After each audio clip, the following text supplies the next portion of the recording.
আগেই ঋতব্রত তৃণমূলের তরফ থেকে জানানো হয়েছিল গান্ধী মূর্তির পাদদেশে তাদের ২১শে জুলাইয়ের সমাবেশ করার জন্য অনুমতি মিলেছে, আর তারপরেই আজ হলো প্রস্তুতি বৈঠক।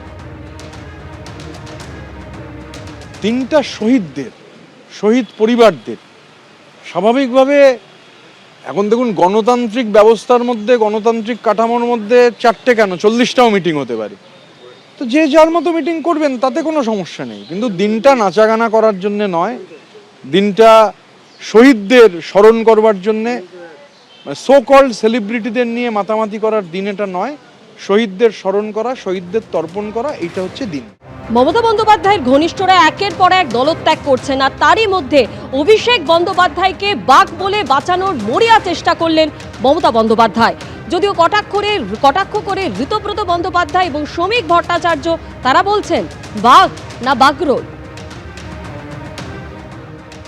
অভিষেক অনেক খারাপ আপনাদের কাছে, বাহানা হয়ে গেছে ওটা। আজকে আমি যখন ফেসবুক করছি সেদিনও ডেকে পাঠানো হয়েছে, 25টা 30টা কেস দেয়া হয়েছে।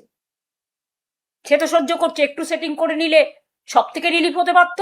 আজকে আপনারা বলছেন যে অভিষেক হচ্ছে আপনাদের আয়না, তাই আপনারা চলে যাচ্ছেন, এটা আপনাদের বাহানা। সে আজকে লড়ে যাচ্ছে বাঘের মতো, এরাই লড়বে, তার কারণ এরা 50 বছর আগামী দিন রাজনীতি করবে।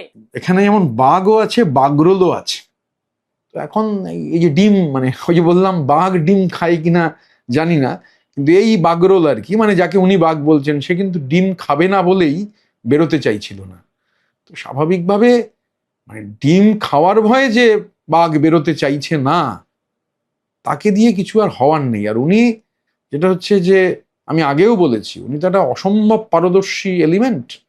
উনি যে পারদর্শিতা দেখিয়েছেন, মানে বিশেষ করে মানি লন্ডারিং এর যা সব শোনা যাচ্ছে, তদন্ত সাপেক্ষ বিষয় প্রমাণিত হলে ওনার কথা কিন্তু বিভিন্ন জায়গায় লিখতে হবে।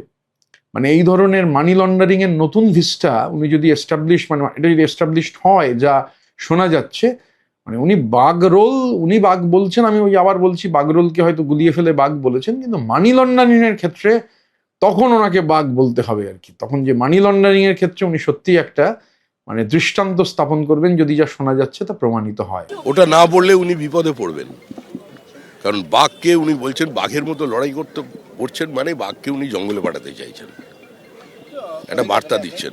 ওই বাঘটা বলছেন যাতে কালীঘাট ছেড়ে কোনো জঙ্গলের মধ্যে ঢুকে পড়ে, সেই জন্য নির্দিষ্ট যার জন্য জায়গা, সেই জায়গায় বলছেন। না, মুখ্যমন্ত্রী আমাদের ছিলেন, উনি সম্মানীয় ব্যক্তিত্ব, মমতা বন্দ্যোপাধ্যায়, তার একটা রাজনৈতিক উচ্চতা আছে, এবং তার পরিবারে তিনি কি বলবেন সে নিয়ে কোনো মাথা ব্যথা নেই। তবে এটুকুনি বলতে পারি, বাঘ কিংবা ডিজে কিংবা নকল তৃণমূল, আসল তৃণমূল, কালীঘাট তৃণমূল, এইসব যে চলছে না, এগুলো আপনি কোনো পশ্চিমবঙ্গের মানুষের কাছে, চায়ের দোকান থেকে শুরু করে আপনি ইউনিভার্সিটির ক্যাম্পাস পর্যন্ত কোথাও আলোচনা শুনতে পাবেন না। এবিপি আনন্দ, এগিয়ে থাকে, এগিয়ে রাখে।